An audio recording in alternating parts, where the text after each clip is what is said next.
Welcome to Not Milk Never Milk. Subscribe if you're lactose intolerant.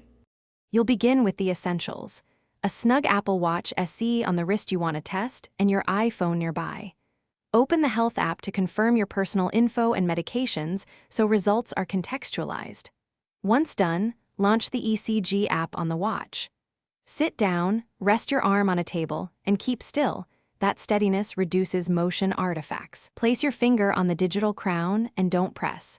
Just touch, so the watch can record the electrical signal accurately for the next 30 seconds. You will now record the ECG. Touch the digital crown with a single finger and hold still as the watch counts down from 30 seconds. You should feel only light contact. Firm pressure can distort results.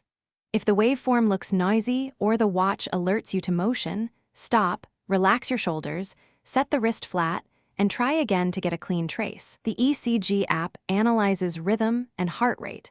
Allow it to finish so the watch can classify the reading and save a PDF to Health for review. After recording, check the ECG result in the Health app and read the summary. You can export the PDF to share with your clinician. Make sure the watch has at least half charge and both devices are updated if exports fail.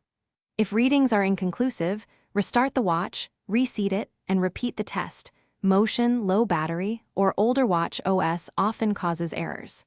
Finally, remember, if you have symptoms or an ECG shows atrial fibrillation or other abnormalities, contact a medical professional. Thanks for watching. If this was helpful, leave a like and consider subscribing. See you next time.